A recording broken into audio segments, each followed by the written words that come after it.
Assalamualaikum warahmatullahi wabarakatuh. Saya Meira. Di sini saya akan melanjutkan membacakan buku The Little Handbook for Big Career. Rahasia kecil untuk mewujudkan karir impian.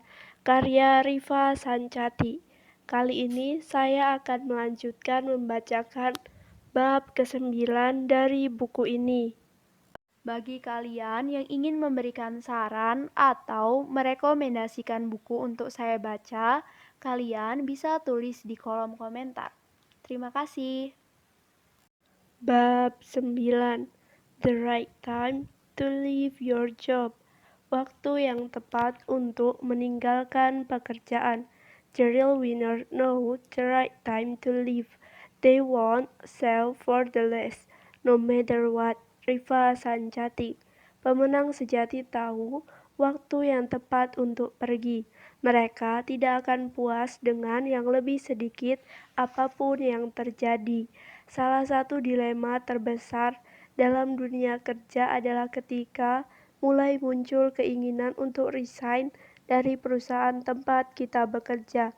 Ada rasa khawatir pekerjaan baru belum tentu lebih baik, tetapi pada saat yang sama ada juga rasa khawatir perusahaan yang sekarang memang bukan tempat yang tepat untuk masa depan karir kita. Belum lagi persepsi orang lain atas masa kerja kita. Terlalu lama takut dinilai tidak berkembang dan sudah terjebak di comfort zone, tetapi terlalu cepat juga takut malah diberi julukan kutu loncat. Itu sebabnya selalu saja ada orang-orang yang memaksakan diri untuk terus bekerja di perusahaan yang jelas-jelas tidak baik untuknya hanya karena tidak mau dikira kutu loncat. Lalu pertanyaannya, kapan sih waktu yang tepat untuk resign? Sayangnya, tidak ada jawaban pendek atas pertanyaan ini. Pengunduran diri adalah keputusan besar yang akan sangat berpengaruh pada perjalanan karir kita berikutnya. Keputusan lisan yang tidak tepat dapat membuat kita malah mundur selangkah saat seharusnya pekerjaan baru membawa kita selangkah lebih maju.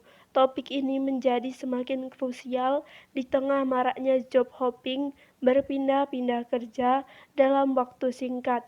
Dalam 1 dekade belakangan ini, masih banyak di antara kita yang tidak menyadari bahwa job hopping ini suatu saat nanti bisa menjadi bumerang untuk karir kita sendiri. Pikir 1000 kali sebelum memutuskan resign hanya karena 1. Ditegur, diberi kritik, atau dinasehati oleh atasan. Jangan langsung menanggapi suatu masukan secara negatif. Ditegur bukan berarti atasan sudah muak dengan kinerja Anda. Masih ditegur justru suatu pertanda beliau masih peduli dengan performa Anda. Tidak usah buru-buru mencari pekerjaan baru hanya karena sering ditegur atasan. Lebih baik berusaha perbaiki kesalahan itu karena tanpa adanya perbaikan kemanapun Anda pindah, Anda akan tetap mendapatkan teguran yang sama. 2. Sudah kerja 1-2 tahun tetapi tidak kunjung mendapat promosi. Daripada langsung memutuskan untuk resign, kenapa tidak mengevaluasi diri Anda sendiri dulu?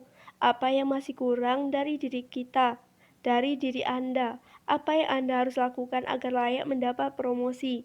Lagi pula ini kan baru 1 tahun 2 tahun. Ada rekan kerja yang bisa promote dalam setahun, bukan berarti Anda juga harus promote secepat itu. 3. Punya atasan menyebalkan. Atasan juga hanya manusia biasa, tidak ada yang sempurna.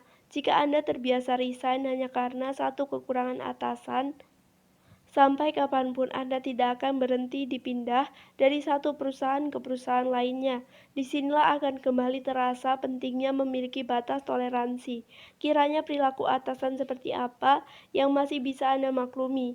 Atasan yang kelebihan mereka sebagai atasan masih melebihi kekurangan mereka, dan jika Anda masih punya kesempatan bertumbuh di bawah kepemimpinan mereka, kenapa harus resign? 4. Bosan dengan pekerjaan Anda.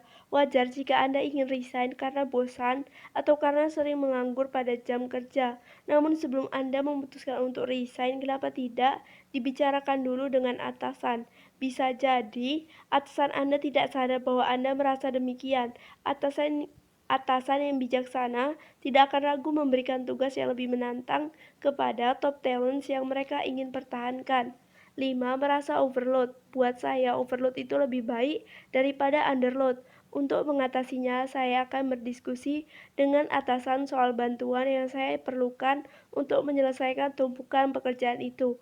Kalaupun tidak, mungkin meminta tambahan resource. Saya tidak keberatan untuk bekerja lembur sembari mencari solusi supaya saya tidak harus terus-menerus kerja lembur. Masa-masa ketika saya merasa overload adalah masa-masa saya paling belajar dari pekerjaan saya. 6. Rumput tetangga tampak lebih hijau. Ini bisa bermacam-macam jenisnya. Ada orang yang resign hanya karena ingin punya kantor dengan fasilitas kekinian seperti kantor temannya. Ada pula yang resign hanya karena ingin bekerja di perusahaan terkenal walau sebetulnya dia masih punya banyak ruang untuk bertumbuh di perusahaan saat ini. Dimanapun Anda bekerja, rumput tetangga akan selalu tampak lebih hijau. Jadi daripada sibuk melirik rumput orang lain, kenapa tidak berusaha untuk menghijaukan rumput Anda sendiri? Sebelum memutuskan resign, cobalah buat sebuah tabel yang membandingkan antara alasan untuk resign dengan alasan untuk tetap tinggal di perusahaan Anda sekarang. Berikan bobot untuk masing-masing poin dalam tabel itu. Kemudian bandingkan sisi mana yang memiliki total nilai lebih tinggi.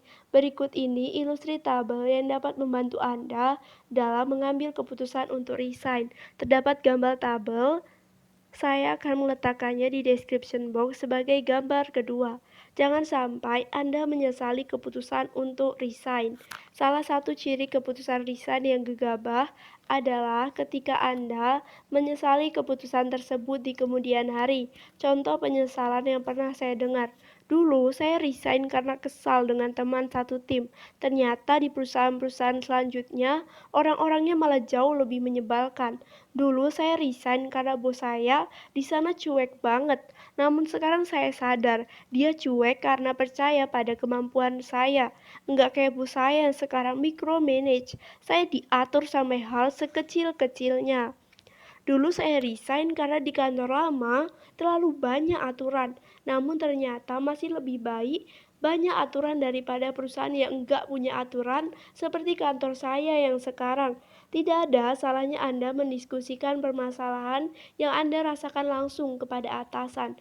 Anda tidak perlu bilang sedang mempertimbangkan untuk resign agar fokus pembicaraan bukan soal rencana resign Anda, melainkan murni soal rencana perbaikan dari masalah yang membuat Anda merasa tidak betah. Saya sering mendapati fenomena karyawan resign sebetulnya bisa dihindari hanya melalui komunikasi terbuka dengan atasan langsungnya. Dulu saat masih baru bekerja di EY, saya sudah mulai merasa bosan walau belum sampai setahun bekerja di sana. Pekerjaan junior auditor tahun pertama memang relatif membosankan, mulai dari memeriksa kelengkapan dokumen klien, fotokopi dokumen, sampai mengetik dan mengirimkan surat konfirmasi untuk keperluan audit. Meskipun saya sangat menyukai tim saya di EY, sangat suka pula dengan variasi pelatihan yang EY berikan. Saya tetap merasa tidak cocok dengan job description-nya. Saya sempat mengeluh pada teman satu tim. Pekerjaanku waktu masih kerja freelance malah lebih challenging daripada full-time job di sini. Merasa sudah tidak tahan dengan kebosanan itu, saya putuskan untuk berdiskusi dengan manajer saya, bukan untuk mengancam resign, melainkan untuk minta diberikan pekerjaan yang lebih menantang karena saya bosan dengan pekerjaan yang itu-itu saja. Tidak lama kemudian manajer saya mengabulkan permintaan saya itu. Saya mulai diberikan tugas yang biasanya dikerjakan oleh senior auditor. Dia juga menugaskan saya untuk menjadi acting senior saat senior in charge di tim saya cuti panjang karena sakit. Sejak saat itu, pekerjaan saya di EY mulai terasa lebih menyenangkan. Saya tetap merasa tidak cocok dengan profesi sebagai auditor, tetapi setidaknya rasa bosan itu mulai saya toleransi. Saya ingin bertahan bekerja di EY setidaknya sampai level senior auditor, agar bisa menjadi batu loncatan untuk pekerjaan saya selanjutnya. Tidak lama setelah mendapat promosi ke level senior, saya mendapatkan pekerjaan baru sebagai asisten manajer di perusahaan klien. Saya tidak akan mendapatkan pekerjaan baru itu jika saya langsung memutuskan untuk resign hanya setelah beberapa bulan bekerja di EY. Jika saat itu saya langsung resign, saya yakin pekerjaan saya selanjutnya hanya akan kembali mengulang dari level staff lagi. Setelah resign dan mulai berkarir di corporate, saya baru menyadari bahwa betapa saya telah banyak belajar dari pekerjaan saya di EY. Saya belajar cara menyusun kertas kerja dengan baik dan benar, termasuk cara menggunakan Excel yang tidak pernah diajarkan di sekolah. Saya juga banyak belajar dari SOP yang diterapkan oleh beberapa klien papan atas. Pengalaman kerja yang seringkali terasa membosankan itu ternyata sangat membantu karir saya di perusahaan-perusahaan berikutnya. Sekali lagi, semua pembelajaran itu tidak akan pernah saya dapatkan jika saya bekerja di EY beberapa bulan saja. Sisi negatif dari job hopping, saya cukup sering mendengar cerita tentang pekerjaan pada usia 30-an yang merasa sulit mencari kerja karena faktor usianya yang sudah tidak lagi muda. Sudut pandang yang agak sulit saya yakini kebenarannya karena pada saat yang sama masih banyak teman saya di atas rentan usia 40-an tetap masih mencari sangat tetap masih sangat mudah mendapatkan pekerjaan baru. Pekerjaan di antara mereka bahkan sering mendapatkan tawaran pekerjaan tanpa perlu melamar terlebih dahulu. Setelah ditelusuri lebih jauh, saya mendapati kesamaan di antara mereka yang mengaku sulit mendapat pekerjaan baru pada usia 30-an ke atas itu. Mereka tipikal orang yang sering pindah dari satu perusahaan ke perusahaan lain. Masa kerja mereka di satu perusahaan sekitar 1 sampai 2 tahun. Kadang mereka bisa resign tanpa mencari pekerjaan pengganti. Pernah pula resign dengan pekerjaan pengganti yang sebetulnya tidak lebih baik daripada pekerjaan sebelumnya.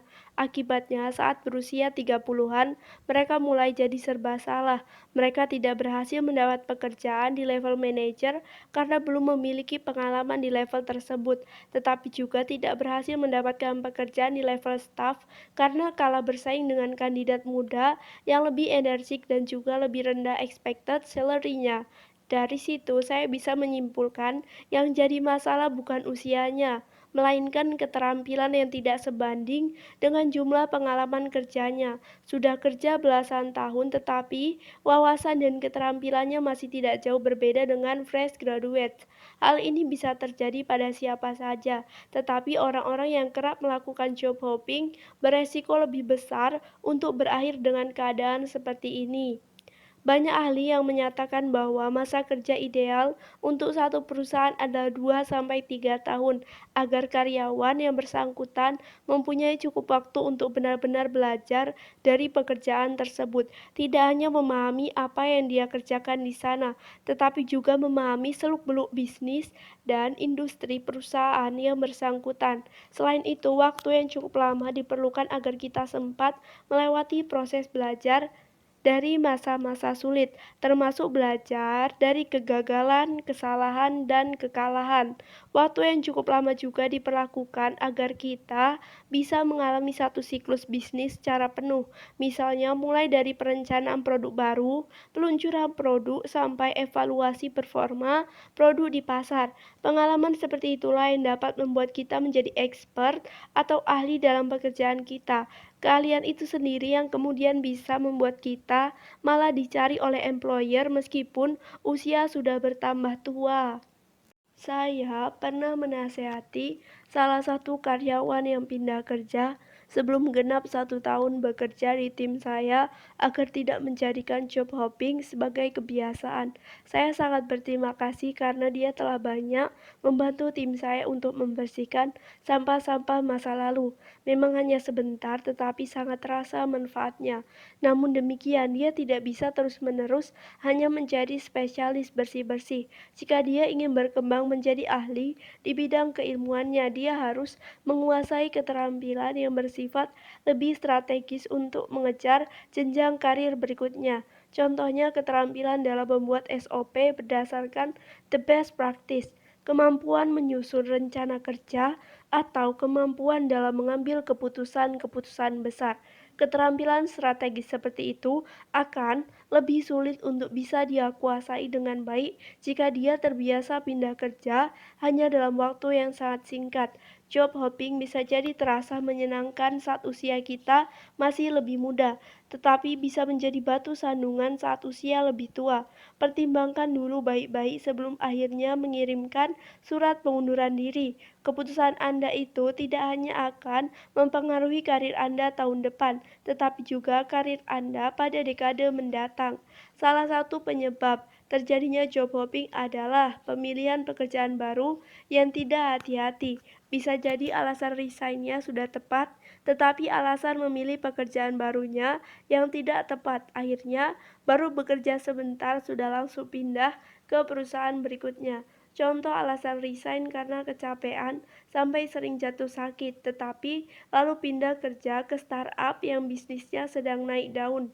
Atau contoh lain yang cukup sering terjadi, alasan resign karena karir sudah stuck, tetapi pindah ke perusahaan besar yang sudah stabil bisnisnya dengan jabatan yang sama persis dengan pekerjaan sebelumnya. Alasan resign adalah cerminan dari batas toleransi Anda sehingga akan jauh lebih baik jika Anda memilih perusahaan baru yang kecil kemungkinannya masalah serupa akan terulang di sana. Lalu bagaimana jika Anda punya banyak alasan untuk resign sehingga Anda tidak mungkin bisa menemukan perusahaan baru yang tidak berpotensi memiliki semua masalah itu? Jika sampai demikian, Anda harus mulai introspeksi diri. Memang benar semua mantan kantor Anda yang bermasalah atau ada saja yang terlalu banyak maunya. Dimanapun Anda bekerja, akan selalu ada hal-hal yang membuat Anda kesal setengah mati. Akan selalu ada orang-orang yang merasa tidak nyaman. Akan selalu ada tugas dari atasan yang Anda anggap membosankan. Akan selalu ada tekanan yang membuat Anda merasa stres. Akan selalu ada pula masa-masa Anda tergoda untuk resign saja. Mencari pekerjaan yang sempurna sama saja dengan mencari pekerjaan yang tidak pernah ada di muka bumi ini. Belajarlah untuk menoleransi ketidaknyamanan demi mendapat manfaat yang lebih besar. Resign pada saat yang tepat agar tidak berakhir dengan penyesalan. Salah satu penyebab pendeknya masa kerja generasi milenial adalah kemudahan dalam mencari pekerjaan baru. Tidak hanya lebih mudah mencari pekerjaan baru, tetapi juga lebih mudah ditemukan oleh perusahaan yang sedang membutuhkan karyawan baru. Mereka sudah bukan lagi generasi yang rajin beli koran setiap hari Sabtu hanya untuk mencari iklan lowongan pekerjaan. Bukan pula generasi yang masih harus datang mencari lowongan dari pintu ke pintu sambil membawa CV di dalam map. Dengan online CV yang mereka miliki, mulai dari Jobstreet hingga LinkedIn, mereka bisa kapan saja menerima tawaran pekerjaan dari perusahaan lain di luar sana. Segala kemudahan itulah yang kemudian memperbesar peluang mereka untuk mendapatkan pekerjaan baru. Namun demikian, karena kemudahan ini bukan berarti kita boleh langsung pindah setiap kali menemukan kesempatan yang tampak lebih baik. Pekerjaan baru itu tampak lebih baik umumnya karena nominal gaji yang lebih besar atau perusahaan yang lebih keren, meski sebetulnya pekerjaan baru itu belum tentu lebih baik daripada pekerjaan yang kita miliki saat ini. Contohnya, Anda pindah ke perusahaan besar dengan gaji lebih besar yang ternyata memiliki masalah serius dengan politik kotornya, sehingga bukannya berkembang, karir Anda malah tersendat karena terhalang oleh perang kepentingan yang tidak ada habisnya. Jangan menilai suatu kesempatan hanya berdasarkan angka dan prestasi, prestasi yang tampak di depan mata. Pikirkan juga pengembangan dini dan karir Anda dalam jangka waktu yang lebih panjang. Saya meyakini fokus pada kesempatan untuk belajar dan lebih bermanfaat daripada fokus pada keuntungan finansial jangka pendek. Jika Anda sudah memiliki pekerjaan dengan lingkungan kondusif yang juga masih cukup layak sebagai tempat untuk berkembang. Tidak usah terburu-buru untuk pindah. Seperti kata pepatah, jangan sampai Anda menumpahkan air di tempayan hanya karena mengharapkan air hujan. Dimanapun Anda bekerja akan selalu ada plus minusnya. Jika perusahaan Anda saat ini masih memiliki banyak nilai plus yang sudah Anda ketahui secara pasti, buat apa Anda mempertaruhkan karir Anda pindah ke perusahaan yang belum Anda ketahui plus minusnya. Kemudian yang tidak kalah penting, jangan menjadikan pekerjaan baru sebagai pelarian dari masalah yang tengah Anda alami di perusahaan Anda saat ini. Keinginan untuk melarikan diri dapat membuat Anda kehilangan objektivitas dalam menilai kesempatan yang ada di depan mata. Anda tidak lagi peduli apakah pekerjaan baru itu baik untuk Anda, asalkan Anda mendapatkan peluang untuk melarikan diri. Akan selalu ada kemungkinan bahwa pekerjaan baru itu tidak jauh berbeda atau bahkan jauh lebih buruk daripada pekerjaan Anda saat ini. Dalam situasi seperti itu, Anda seperti keluar dari kandang macan hanya untuk masuk ke dalam kandang buaya. Salah satu kesamaan yang saya temui di antara orang-orang yang sukses dengan karirnya adalah kemampuan untuk mengenali peluang terbaik bagi mereka. Jika peluang itu mereka temukan di perusahaan yang sekarang, mereka akan melawan ketidaknyamanan yang mereka rasakan untuk tetap tinggal di perusahaan itu.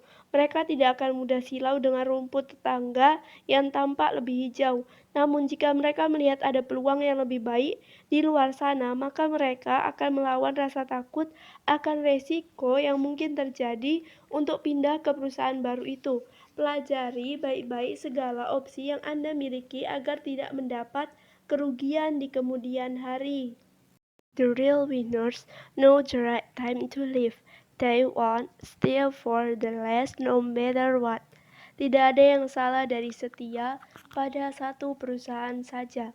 Akhir-akhir ini saya sering mendengar opini yang mendiskreditkan orang-orang yang bekerja untuk satu perusahaan dalam jangka waktu relatif panjang. Konon katanya, lama bekerja pada suatu perusahaan itu identik dengan tidak mau belajar, tidak mau mengikuti perkembangan zaman, malas mencari peluang baru, dan hanya bisa membanggakan prestasi masa lalu. Padahal sebetulnya masa kerja panjang tidak selalu buruk, tidak terlalu seburuk itu. Salah satu om saya hanya bekerja di satu perusahaan mulai dari magang sampai akhirnya pensiun pada usia 50-an.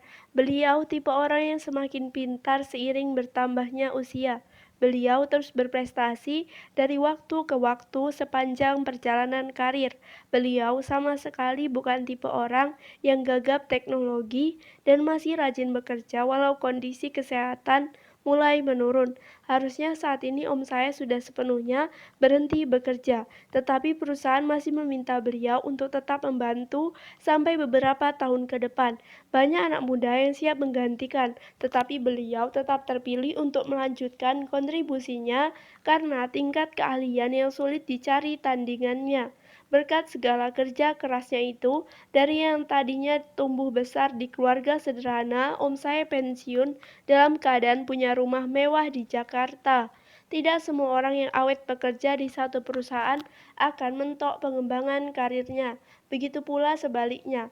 Memang benar ada orang yang karirnya tidak berkembang karena tidak berani keluar dari zona nyaman. Tetapi ada juga orang yang memilih untuk tetap bekerja di perusahaan yang sama, mendapatkan promosi berkali-kali, sehingga akhirnya mencapai puncak kesuksesannya di perusahaan itu. Contohnya Sundar Pichai yang mulai bekerja di Google dari tahun 2004 dan baru menduduki jabatan CEO pada tahun 2015. Selain Pichai, ada Tim Cook dari Apple yang juga baru duduk di bangku CEO setelah bekerja lebih dari 1 dekade. Mereka adalah bukti bahwa setia bekerja pada satu perusahaan tidak berarti karir akan berakhir di jalan buntu. Bertahan di suatu perusahaan yang sama memang tidak mudah, terutama jika Anda mempunyai banyak pilihan lain yang tampak menggoda di luar sana. Namun, tidak ada salahnya untuk tetap tinggal selama manfaat yang kita dapatkan tetap mengungguli sisi negatif yang kita rasakan selama bekerja di perusahaan tersebut. Berusaha maksimal dulu, resign kemudian. Apapun faktor yang mendorong Anda untuk resign dari pekerjaan Anda saat ini, pastikan Anda sudah berusaha maksimal untuk mengatasinya sebelum mengirimkan surat resign kepada atasan. Jika segala upaya terbaik sudah Anda kerahkan, tetapi keadaan tidak kunjung membaik, saat itulah waktu yang tepat untuk Anda mengundurkan diri. Akhir-akhir ini saya mulai sering menjumpai karyawan yang memutuskan resign karena kinerja mereka dinilai jelek oleh atasan. Teguran atasan membuat mereka panik sehingga malah semakin sering mengulangi kesalahan yang sama. Beberapa dari mereka mengakui bahwa lebih baik mereka resign daripada dipecat duluan, atau lebih baik mereka resign daripada menanggung resiko bonus dan kenaikan gaji tahunan akan sangat kecil nominalnya hanya karena nilai performa yang jelek dari atasan. Saya tidak menyangkal bahwa memang benar kinerja buruk dapat berakhir pada pemecatan atau kalaupun tidak dipecat, kenaikan gaji menjadi kecil atau bahkan tidak naik sama sekali. Semua itu benar, bisa terjadi, tetapi hanya jika Anda gagal memperbaiki kesalahan yang Anda perbuat. Pindah kerja tanpa berhasil memperbaikinya hanya akan membuat Anda kembali mendapatkan teguran serupa di perusahaan berikutnya. Jadi daripada langsung memutuskan untuk pindah, kenapa tidak berusaha maksimal dulu untuk memperbaikinya? Sisi positif dari kritik yang Anda terima langsung dari atasan adalah Anda memiliki petunjuk atas letak kesalahan yang Anda perbuat.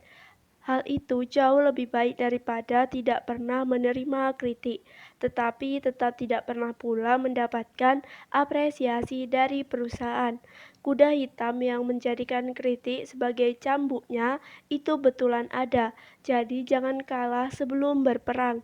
Jadikanlah kritik itu sebagai pembelajaran, bukan sebagai alasan untuk melarikan diri.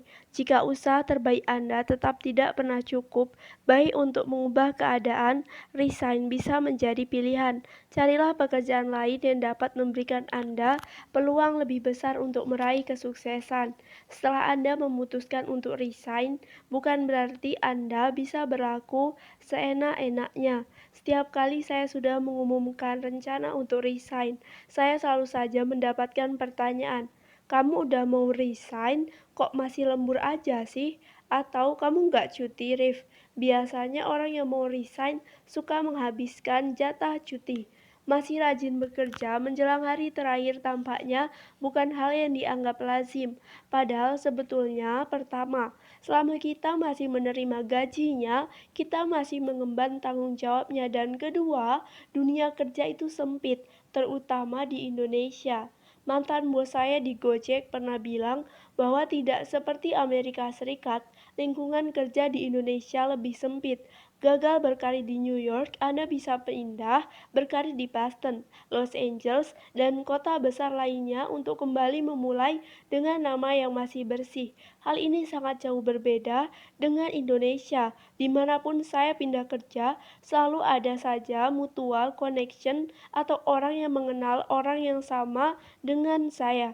Kabar soal performa kita di perusahaan sebelumnya akan tersiar dari mulut ke mulut. Semakin tinggi jabatan kita, semakin menarik untuk dijadikan objek background check. Akan selalu ada saja rekan kerja kita yang iseng mencari tahu performa kinerja kita di perusahaan sebelumnya. Itu pula sebabnya sudah memutuskan untuk resign bukan berarti urusan kita dengan semua orang dalam perusahaan itu selesai sepenuhnya. Tidak ada yang bisa menjamin bahwa pekerjaan testimoni bahwa pekerjaan itu adalah kali terakhir kita bekerja dengan mereka. Belum lagi testimoni yang keluar dari mulut mereka tetap bisa mempengaruhi reputasi kita pada masa yang akan datang. Jangan sampai rezeki kita pada masa depan malah terhalang oleh perilaku kita yang tidak mengenakan pada saat-saat menjelang hari terakhir di perusahaan terdahulu. Apapun yang terjadi di perusahaan tersebut, tetaplah berusaha untuk mengakhirinya dengan baik. Belajar memanfaatkan agar tidak menjadi beban emosional untuk diri sendiri. Tidak menutup kemungkinan orang-orang yang pernah menyakiti perasaan kita itu menyadari kesalahan mereka pada masa yang akan datang. Atau bisa jadi terjadi sebaliknya. Suatu saat kita menyadari kesalahan yang dulu kita perbuat. Jadi tak usah sampai memutus tali silaturahmi. Terlebih lagi memutus tali silaturahmi bisa sama artinya dengan memutus tali rezeki. Bagaimanapun pekerjaan itu dulunya pernah menjadi pekerjaan yang membuat kita merasa bahagia saat baru mendapatkannya. Dimulai baik-baik, akhiri baik-baik agar membawa berkah untuk pekerjaan kita selanjutnya.